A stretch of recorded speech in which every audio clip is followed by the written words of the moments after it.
Baik Ustadz Dahlan dan para audiens di Masjid Agung Sunda Kelapa dan juga para pemirsa YouTube dan juga para pendengar radio Masjid Agung Sunda Kelapa. Pertama-tama marilah kita memanjatkan puji syukur kehadirat Allah Subhanahu wa taala. Pada sore hari ini Allah masih memberikan kepada kita nikmat kesehatan, nikmat kesempatan, terutama nikmat iman. Semoga dengan kenikmatan yang Allah berikan menjadikan diri kita senantiasa bertakwa kepada Allah Subhanahu wa taala. Amin ya rabbal alamin. Baik, saya duduk bersama Mas Dahlan di sini hanya kalau saya bilang kayak diuji disertasi nanti keluar keringat lagi. Karena waktu itu yang uji disertasi saya Rektor Universitas Ibnu Khaldun Bogor, dan juga ada beberapa profesor pembimbing saya, Prof. Abu Dinata, Prof. Didin Saifuddin, dan juga Ustadz Adian Husaini. Masya Allah, saya banyak menimba ilmu dari mereka. Dan pas terakhirnya pembimbing saya bilang begini, nanti Rosid menjadi doktor masjid katanya. Jadi dokter masjid pertama, jadi mengerti tentang manajemen masjid, dalam hal ini pendidikannya. Jadi pada sore hari ini saya akan menyampaikan peran pendidikan. Pertama, di slide bisa lihat teman-teman sekalian, temanya itu tentang peran pendidikan untuk menggapai atau mencapai cita-cita. Ustadz Dahlan juga datang ke Masjid Agung Sunda Kelapa ini, dan juga saya itu diberikan keberkahan dari ilmu. Ilmu apa di sini maksudnya? Ilmu adalah yang membawa kita kepada kemampuan untuk mengetahui sesuatu yang awalnya tidak tahu menjadi tahu. Bukan tahu sama tempe ya, yang tadinya tidak tahu menjadi tahu. Jadi itu peran pendidikan. Maka pada sore hari ini saya hanya menyampaikan beberapa slide. Semoga bermanfaat, karena saya sudah rasakan manfaat dari pendidikan. Dan alhamdulillah kiai saya Ustadz Syaf juga di sini, beliau doktor juga sama. Kalau kami di Istiqlal suka bercanda. Jadi teman-teman Pak Rosid itu di Istiqlal semuanya doktor ternyata. Jadi mereka sambil tertawa, doktor itu artinya mondok di kantor. Saking lamanya di kantor itu dapat gelar doktor, mondok di kantor. Alhamdulillah itu berkah dari masjid, terutama tempat kami kerja di Masjid Istiqlal. Jadi temanya para audiens dan juga para pendengar yaitu tentang peran pendidikan untuk mencapai cita-cita. Saya teringat waktu sebelum sekolah dasar ditanya, Rosid nanti cita-citanya mau jadi apa? Saya karena sering melihat pesawat di atas rumah, pengen jadi pilot. Yang saya lihat itu orang yang mengendarai pesawat namanya pilot. Jadi saya ingin mencapai cita-cita itu menjadi pilot, padahal nggak tahu. Nonton TV juga jarang, maaf ya, nggak ada handphone zaman-zaman tahun 80-an. Tapi karena kita melihat, oh ternyata ada profesi. Ditanya cita-cita mau jadi apa? Saya ditanya mau jadi pilot. Terus kakak saya ditanya jadi apa? Mau jadi dokter. Terus saya ditanya jadi apa? Mau jadi guru. Jadi profesi yang suka dilihat. Jadi yang ingin dia capai adalah profesi yang suka dia lihat. Karena saya melihatnya waktu itu suka lihat pesawat. Oh enak kali jadi pilot, bisa bawa pesawat yang badannya kita kecil, bisa bawa benda yang sangat besar, namanya pesawat. Itu cita-cita saya waktu kecil, pengen jadi pilot. Ternyata jadi pilot itu nggak gampang, susah katanya. Jadi itu pertama, Ustadz Dahlan dan juga para audiens dan para pemirsa di Masjid Agung Sunda Kelapa ini. Saya coba buka slide yang pertama. Jadi saya tidak memaparkan secara detail, tapi saya suka cerita. Waktu guru kami di Ibnu Khaldun Bogor, Pak Kiai Haji Didin Hafiduddin, beliau juga salah satu dewan pakar ya di Masjid Agung Sunda Kelapa ini. Waktu sidang, beliau modelnya itu tanya jawab, satu-satu mahasiswa dipanggilin, sama kayak gini ngobrol nih. Bener-bener keringetan kalau ingat waktu kuliah mah, habis sudah keringetnya itu. Bahkan nggak di kepala aja, di belakang keringetan sama Ustaz. Ditanya sama beliau, coba Rosid jelaskan tentang macam-macam pendidikan. Apa aja ya, saya mikir apa ya yang pernah beliau ajarin. Oh, ternyata yang saya ingat, yang pertama ada yang namanya tarbiyah, yang kedua adanya ta'lim, yang ketiga ada namanya ta'dib. Itu yang selalu saya ingat dari pertanyaan beliau. Maka kemana-mana kalau saya menyampaikan ceramah, menyampaikan tausiah, menyampaikan diskusi, itu yang selalu saya sampaikan ke jamaah. Ta'lim, tarbiyah, ta'dib. Apa itu ta'lim, tarbiyah, ta'dib? 3T. Ya, Ustaz Saf ya, 3T.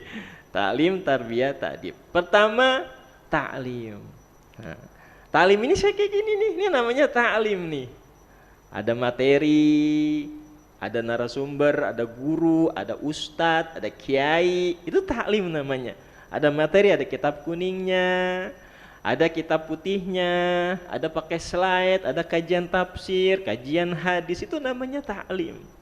Nanti ada muridnya, ada pesertanya, terusnya ada jamaah ibu-ibu yang suka hadir, namanya majelis taklim kaum ibu, itu namanya ta'lim.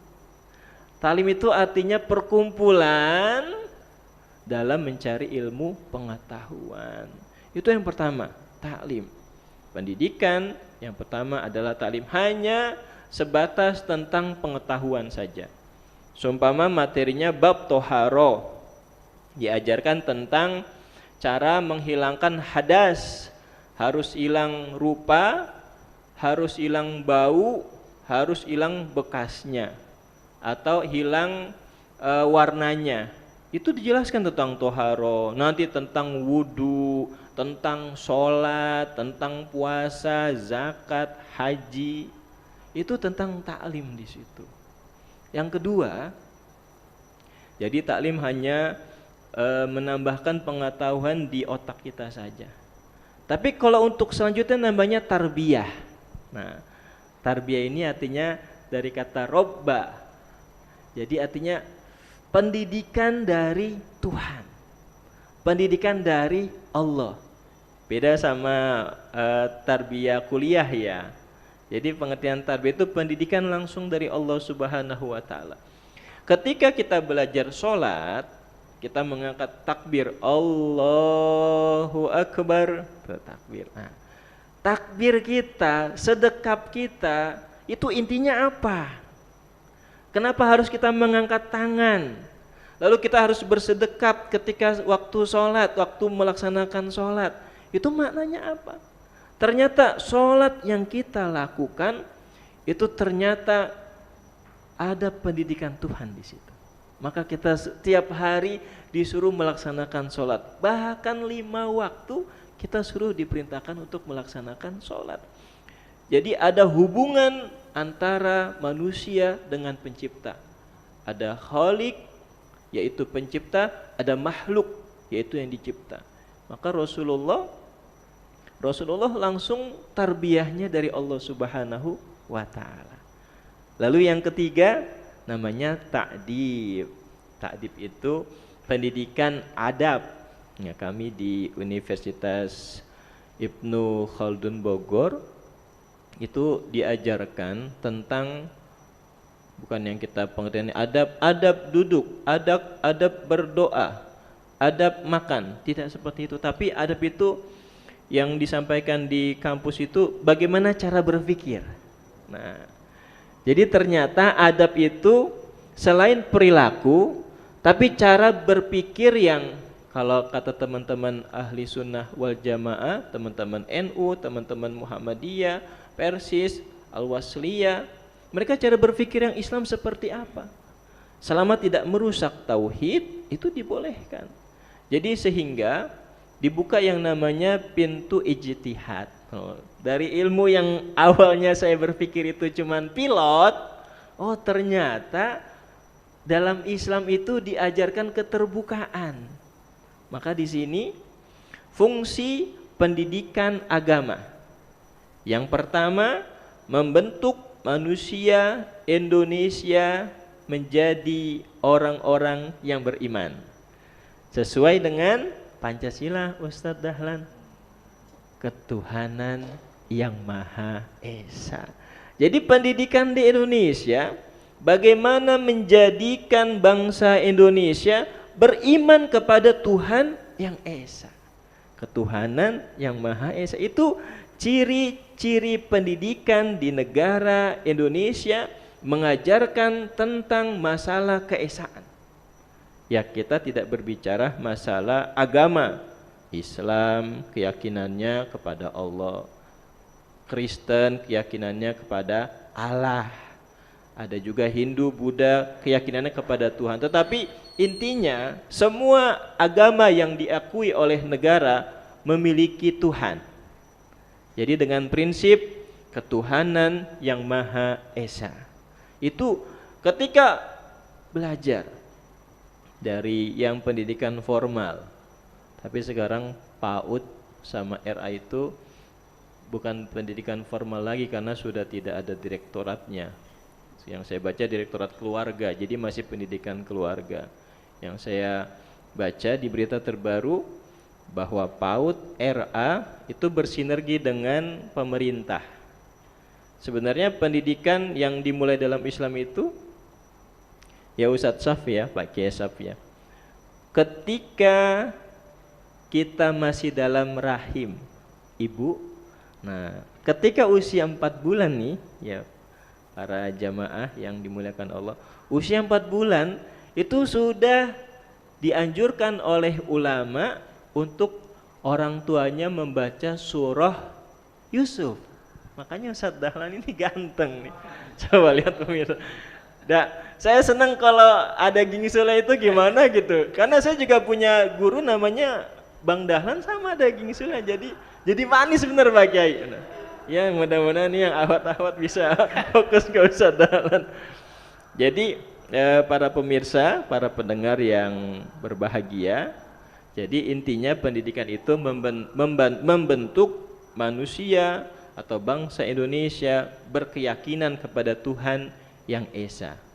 Jadi kalau kita belajar nih, dulu waktu SD saya ingat hanya diajarkan satu nama. Siapa? Budi. Ini Ibu Budi. Ibu Budi pergi ke pasar. Budi pergi bersama ayah pada hari Minggu. Ternyata Budi itu artinya budi pekerti. Masya Allah, dikasih nama Budi agar para siswa, para anak didik memiliki budi pekerti yang baik. Waktu Ustadz Dahlan waktu SD kenal kan namanya Budi? Nggak tahu, ganti namanya. Jadi itu yang pertama para audien, para pemirsa yang dimuliakan Allah, membentuk manusia beriman kepada Tuhan yang Esa. Yang kedua, bertakwa kepada Tuhan yang Maha Esa. Jadi pengertian takwa ini taat. Ya, agama Islam, agama Kristen, Katolik, Protestan, agama Hindu, Buddha, ketika mereka berkeyakinan punya Tuhan, maka mereka menjalankan aturan-aturan yang disampaikan dari Tuhan kepada perantaranya. Kalau dalam Islam kita nabi, para sahabat, nabi artinya Nabi Muhammad dalam Islam ya, Nabi Muhammad, para sahabat, tabi'in, tabi'in, para ulama, sekarang kiai, anjengan, terusnya ustadz. Dari situ kita mengetahui bagaimana ajaran Islam. Maka dalam sistem pendidikan dalam Islam itu tidak bisa kita langsung belajar Al-Quran, tidak bisa kita langsung belajar hadis, tetapi harus ada yang memandu. Pak Ustadz Dahlan, saya ingat waktu masih SD, dulu saya SD-nya di 04 pagi Cililitan, Jakarta Timur. Dari jam 7 sampai jam 12 itu belajar umum, karena waktu itu SD hanya 2 jam satu minggunya. Siang hari sampai sore saya belajar madrasah. Nah, belajar agamanya itu pada sekolah madrasah diniyah.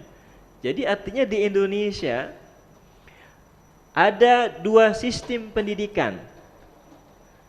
Walaupun teman-teman ada yang di pondok khusus belajar agama Islam saja, tapi bagi mereka yang belajar umum, mereka diberi kesempatan untuk belajar yang namanya madrasah diniyah. Sekarang ada di Kementerian Agama, itu pendidikan non formal. Artinya tidak dikeluarkan ijazah dari kementerian, tapi lembaga atau yayasan mengeluarkan sertifikat bahwa anak itu pernah belajar agama. Artinya untuk pendidikan sekarang sudah bagus. Maka dengan pendidikan agama dan pendidikan umum, insya Allah punya bekal bagi anak didik sekarang. Selain mereka punya kemampuan, mereka bisa fisika, mereka bisa matematika, mereka bisa teknik, mereka bisa kedokteran, mereka punya bekal keimanan yang mereka pelajari ketika di madrasah diniyah. Terus yang ketiga apa Ustaz Dahlan? Yang ketiga berakhlak mulia. Ya teman-teman, di sini kita mencontoh akhlak Rasulullah Sallallahu Alaihi Wasallam. Rasulullah dalam salah satu hadis, innama bu'istu liutammima makarimal akhlak. Jadi Rasulullah diutus untuk memperbaiki akhlak. Ternyata akhlaknya sudah ada, tetapi diperbaiki lagi oleh Rasulullah, diberikan contoh oleh Rasulullah, sehingga akhlak umat pada saat Rasulullah menjadi bagus lagi. Ini fungsi pendidikan. Selain memberikan informasi, penambahan ilmu, diperbaiki juga akhlaknya. Mungkin Ustadz Dahlan, Pak Kesab, saya waktu sekolah, bagaimana seorang guru selain dia mendidik dengan ilmu pengetahuan umum, dia juga mendidik akhlak. Saya mungkin Ustadz Dahlan, Ustadz Sab juga waktu, wah ini yang dulu Ustadz Kesab nih, yang namanya tempeleng, maaf ya, mungkin dulu zaman kita nggak tahu yang namanya HAM. Itu bu guru mukul saya lapor polisi. Sekarang dulu nggak begitu. Karena kesalahan kita terima. Dan orang tua juga ketika melakukan fisik kepada anak didik, mereka bilang, "Bu, tadi anaknya maaf ngerokok. Tadi anaknya bolos. Tadi anaknya pacaran." Orang tua yang zaman kami dulu, nggak apa-apa Pak, dididik aja Pak. Jadi ternyata Ustadz Dahlan, selain dididik kemampuan akalnya, tapi juga dididik akhlaknya oleh guru. Masya Allah, itu guru-guru saya non muslim, saya ingat sekali Bu Sinta namanya. Galaknya Masya Allah. Tapi dengan beliau saya jadi pintar. Saya ingat waktu itu, yang ini nggak boleh diikuti, nggak boleh guru sekarang, nggak boleh fisik. Ini saya cerita saja. Tapi dengan situ saya terbentuk. Ternyata guru itu tidak hanya mendidik fisiknya saja, menjadi anak yang pintar, anak yang cerdas, tapi menjadikan anak didik itu memiliki akhlak yang mulia. Enggak ngerokok, enggak bolos, rajin masuk, enggak pacaran. Sekarang anak sekarang begitu, Ustaz. Males gurunya ini, mereka kabur, mereka cabut. Zaman dulu waktu saya seperti itu. Dan yang keempat, nah, fungsi pendidikan agama yaitu mampu menjaga kerukunan dan kedamaian. Jadi ketika kita menjadikan pendidikan sebagai bekal hidup kita, kita selalu rukun. Rukun sama tetangga, nggak bikin onar, nggak bikin keributan. Sama teman-teman di luar sekolah sana kita damai, nggak ribut, nggak tawuran. Ya, alhamdulillah sekarang tawuran udah nggak ada Pak Kiai Esaf ya. Karena mungkin nggak ada yang jual bebas itu yang namanya gesper atau apa gitu. Sekarang aman, alhamdulillah anak-anak sekolah sudah tertib karena sistem pendidikannya itu sudah mulai belajarnya full, ada pendidikan karakter. Jadi dari pagi sampai siang itu diajarkan umum, tapi siang sampai sore itu diajarkan karakter. Karakter itu dalam keseharian. Kalau Islam diajarkan sholat jamaah, nanti ada kelas membaca Quran, ada kelas percontohan, sehingga anak-anak sekarang kita lihat alhamdulillah peran orang tua juga sudah sangat bagus, sudah sangat banyak, sehingga terbantukan peran orang tua, peran guru itu seperti dorongan, sehingga ketika anak belajar itu mendorong anak sehingga dia bisa tercapai cita-citanya. Itu saja untuk pembukaannya Pak Ustadz Dahlan. Nanti masih banyak lagi slide-nya ini nih, karena saya bilang tadi sampai maghrib Pak Kesap. Ini satu slide aja udah hampir 20 menit. Kita enaknya diskusi dengan dialog. Terima kasih Ustadz Dahlan dan Kesap dan teman-teman yang hadir di sini. Baik, luar biasa pemaparannya dari Dr. Abdul Rashid mengenai berbagai hal tentang manfaat pendidikan, yang kemudian ada karakter-karakter tentang anak-anak dididik itu dimasukkan ke lembaga pendidikan, baik itu sekolah atau pondok pesantren, ini memiliki banyak sekali efeknya. Akan tetapi rupanya setelah 2020, 2021, 2022 kita dipukul oleh satu kondisi COVID-19. Tidak menutup kemungkinan, dan itu telah terjadi, bahwa lembaga pendidikan mengalami sistem cara mengajar, kemudian cara anak-anak belajar, baik itu dari tingkat pendidikan usia dini hingga perguruan tinggi. Nah, ini kan artinya ada satu kondisi yang berubah juga nih, Ustaz. Sangat berubah gitu ya.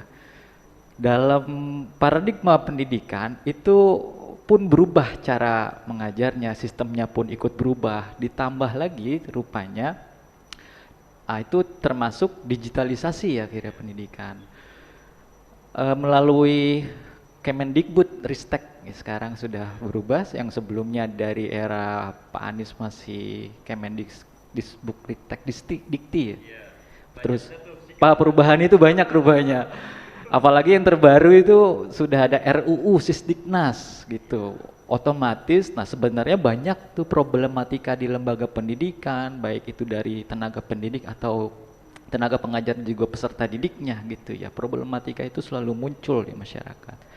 Akan tetapi ya banyak sekali perubahan-perubahan, apalagi digitalisasi informasi melalui berbagai macam platform di media-media itu sudah mulai merasuki dunia-dunia pendidikan, termasuk mulai dari sekolah dasar, menengah maupun atas, bahkan perguruan tinggi. Nah, itu cara menghadapinya nanti bagaimana, Ustaz? Apakah harus juga menyesuaikan, berbeda kan dulu dengan sekarang? Ini gimana Pak Ustaz, silakan. Makasih Ustadz Dahlan dan para pendengar dan juga teman-teman yang ada di tempat ini. Yang pertama, tadi saya bercerita tentang pendidikan saya waktu belajar. Tetapi ketika Ustadz Dahlan mengatakan bagaimana perubahan paradigma pendidikan pada masa COVID, saya alhamdulillah dikaruniai 6 anak Ustadz Dahlan. Yang paling besar itu SMP kelas 1, terus kelas 6, kelas 4, PAUD, usia 4 tahun sama bayi 1 tahun. Jadi ketika terjadinya COVID tahun 2020, kami saya beserta istri melihat sistem pendidikan perubahan yang dirasakan oleh kami sebagai orang tua. Sebenarnya tugas itu ada pada sang pendidik, yaitu guru.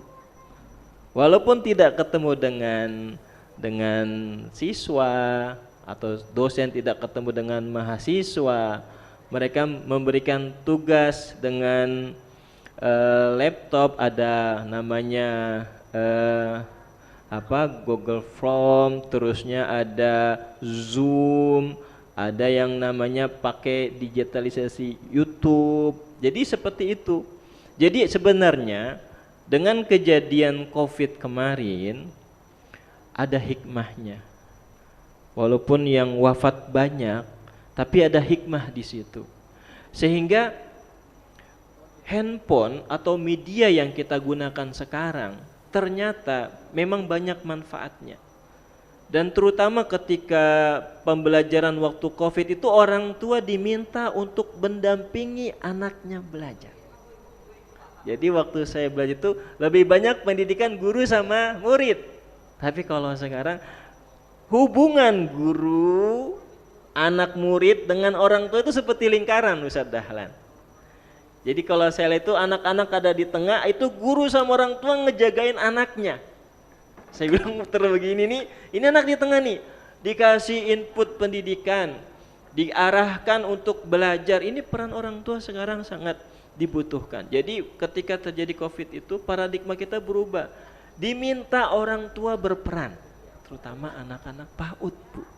Ya, ini para pemirsa, pasti ketika waktu terjadi COVID, pendidikan itu dengan media sosial, media handphone, pakai YouTube juga. Itu bagaimana guru, orang tua saya guru, Ustaz. 25 tahun jadi guru. Kakak saya wakil kepala sekolah. Terus adik saya kepala sekolah. Jadi kami di keluarga guru. Jadi saya tanya, karena dosen sama guru bedanya. Kalau saya dosen gak jadi, saya tiba-tiba Ustaz langsung dilempar jadi dosen gak jadi guru. Kan namanya nakal ya, ini nakal nih.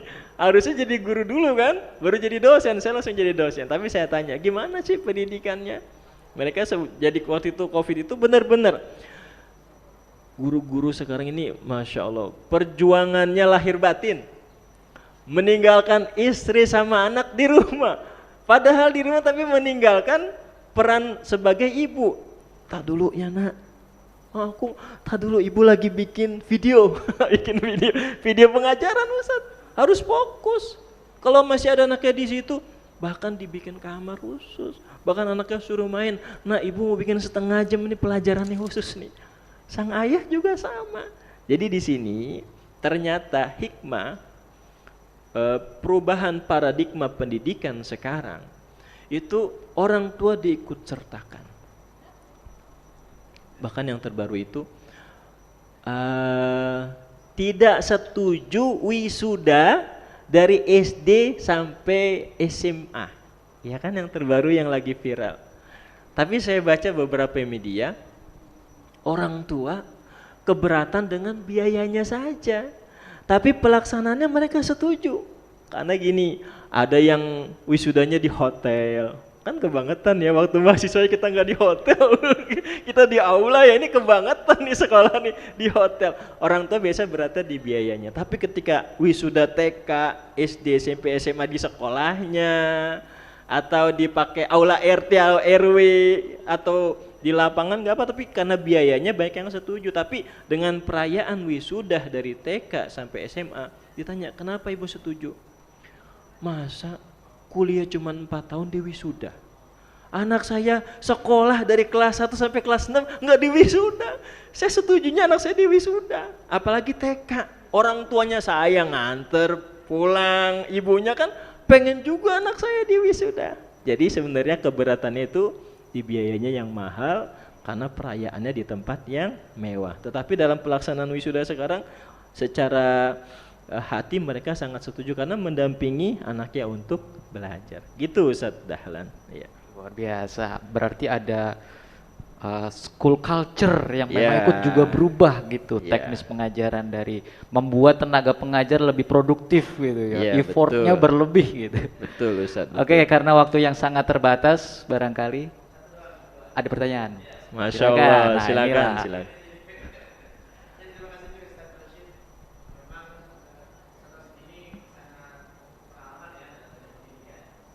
Alhamdulillah. Ini kan dalil. Baik.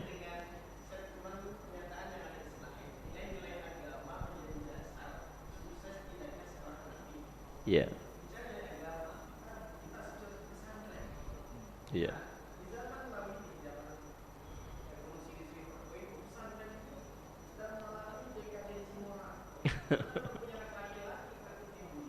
Iya. Astagfirullahaladzim.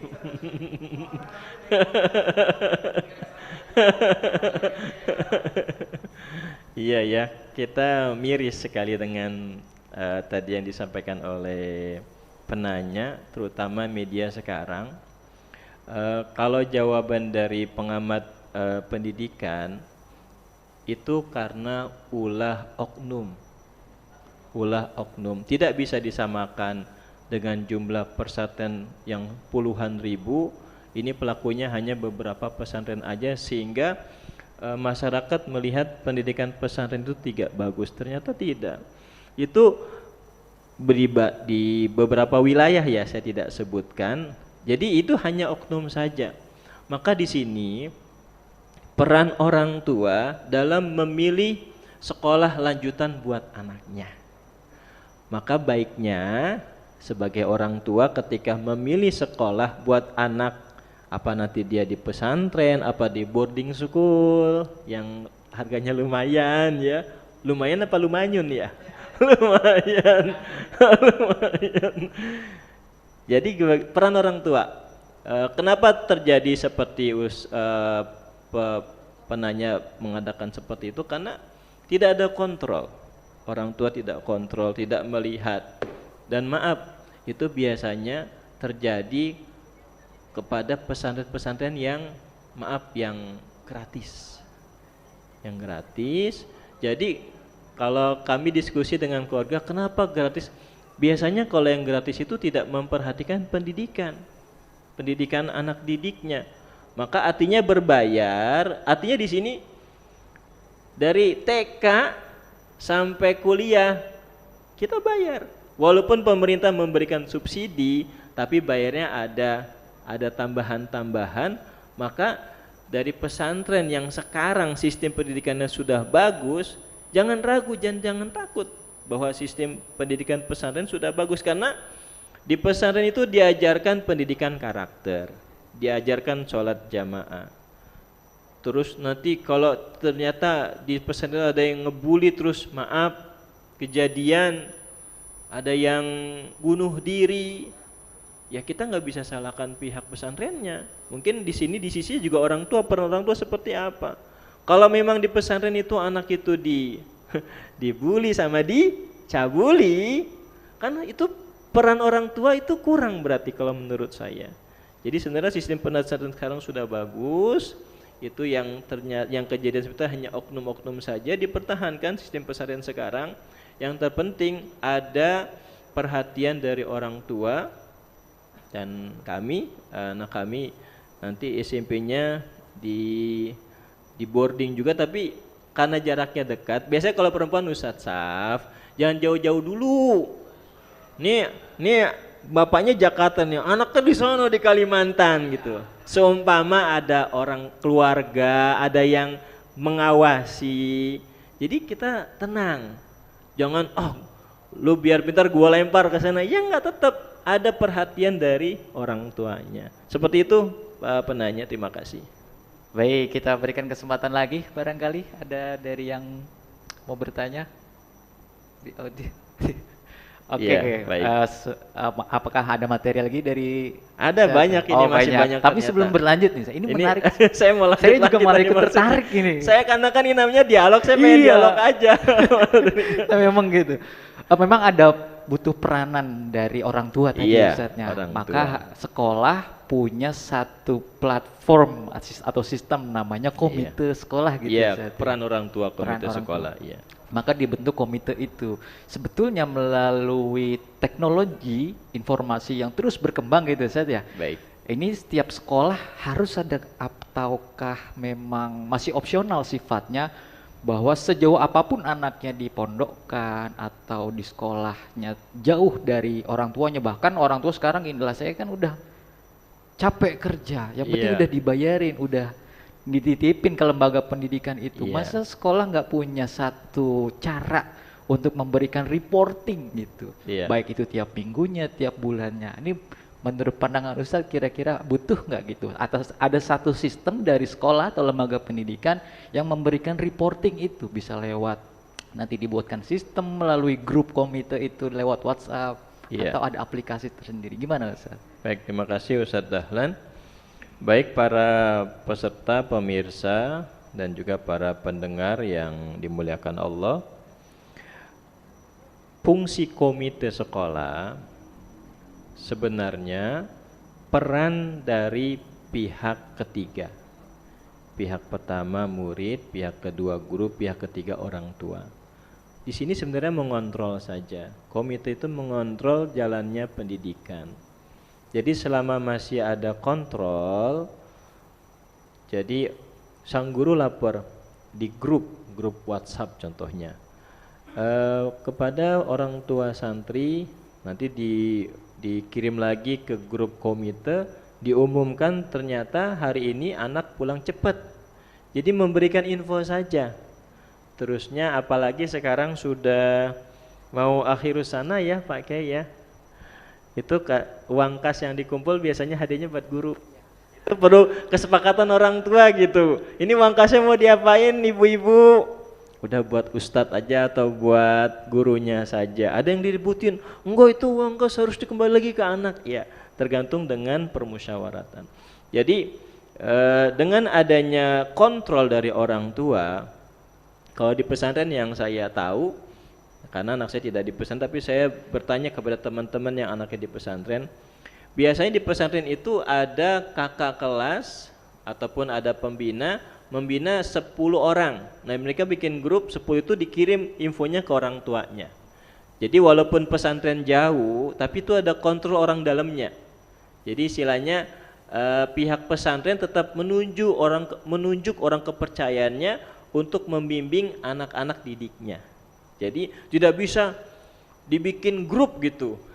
Dibikin grup, ibunya ada yang di Jogja, ada yang orang tuanya di Jakarta, di Kalimantan, anaknya adanya di Ponorogo, itu kan susah mau datang. Jadi mau grup juga gimana itu, yang penting ada laporan saja. Pasti saya yakin setiap lembaga pendidikan merangkul yang namanya orang tua. Orang tua itu pasti dijadikan sebagai sandaran kepada pihak sekolah. Karena apa? Ketika seorang anak diserahkan orang tua kepada pihak lembaga atau sekolah, ini Bapak, Ibu guru, saya serahkan anak saya, didik anak saya sehingga pintar, sehingga pandai. Tetapi ketika anak saya nakal, didiklah dengan cara ibu, tapi infokan ke saya, infokan ke kami sebagai orang tua. Jadi artinya ada peran di sini, Ustadz Dahlan. Jadi nanti Ustadz Dahlan udah anaknya berapa Ustadz Dahlan? Satu. Masih kecil apa udah besar? Masih kecil. Nanti Ustadz Dahlan melihat orang tua pasti berperan. Bahkan saya sering ngobrol dengan keluarga. Jadi investasi terbesar itu ada dalam pendidikan. Jadi jangan kita berharap cari sekolah gratis, cari sekolah yang enggak bayar apa-apa, jangan. Diusahakan untuk sekolah kita. Oh kita saja mau orang tua dulu belajar, orang tua kita invest buat kita pendidikan, belajar nak. Jangan pikirin ayah, kamu belajar nggak usah pikirin bayaran tuh. Nggak usah pikirin bayar buku, nggak usah pikirin bayar pakaian, seragam, nggak usah, kamu sekolah aja. Yang pusing ayah gitu, yang pusing ibu, kamu sekolah aja. Sekarang kita sebagai orang tua, jangan kasih beban kepada anak kita itu, nggak ada. Jadi sekarang yang saya lihat, untuk masalah pembayaran semuanya itu ada di orang tua. Anak taunya belajar. Anak taunya dia nuntut ilmu. Nggak ada informasi, kamu nak belum bayaran, kamu nggak boleh sekolah. Jangan. Itu membuat anak itu menjadi pesimis, tidak percaya diri. Jadi sekolah itu harusnya terkait dengan masalah keuangan, serahkan ke orang tuanya. Jangan serahkan ke anaknya. Dititip anak ke lembaga pendidikan atau lembaga sekolah untuk belajar. Bukan untuk tahu ini belum bayar sekian, tidak perlu tahu, itu antara hubungan antara pihak sekolah sama orang tua. Jadi di sini fungsinya adanya komite atau pengawas sekolah yang datangnya atau perwakilan dari orang tua siswa atau orang tua santri. Gitu Ustadz Dahlan. Baik, Ustadz Dahlan sebagai moderator dan juga Pak Kiai Ishaq yang hadir dan para teman-teman serta juga para pemirsa dan para pendengar, jangan pernah pesimis dengan harapan bahwa harapan atau cita-cita yang kita tulis ataupun yang ada di kepala hati kita itu akan tercapai. Syaratnya selalu belajar, bukan hanya pelajaran yang formal saja, bisa non formal atau informal, tapi prinsip belajar sepanjang hayat kita jadikan panduan kehidupan kita. Ketika saya cita-cita mau jadi pilot, yang ada di pikiran saya selalu belajar, selalu belajar, selalu belajar. Saya pernah pesimis ketika saya tanya Pak Kiai Adian, Pak Kiai Adian saya mau lanjut S2, kamu nanti dulu, kamu belajar bahasa Arab dulu, belajar bahasa Inggris dulu. Tapi Allah takdirkan saya bisa ketemu Ustadz Adian di program S3 dan dia yang menguji saya. Jadi artinya teman-teman sekalian, pendidikan yang kita jalani sekarang itu akan mengantarkan diri kita kepada puncak masa depan kita. Apakah Rasulullah pernah bermimpi jadi nabi? Nggak pernah. Apakah saya pernah bermimpi menjadi dosen? Tidak pernah. Apa-apa Kiai Ishaq pernah bermimpi atau bercita-cita jadi pengurus masjid Sunda Kelapa? Tidak pernah. Ustadz Dahlan cita-citanya terus bisa jadi remaja Masjid Sunda Kelapa? Nggak pernah. Yang terpenting jalani pendidikan itu. Insya Allah ketika kita jadikan pendidikan sebagai landasan hidup kita, kita barengi dengan pendidikan umum, kita barengi dengan pendidikan agama, insya Allah cita-cita itu akan tercapai. Itu cita-cita terbaik dari Allah Subhanahu wa Ta'ala. Demikian Ustadz Dahlan.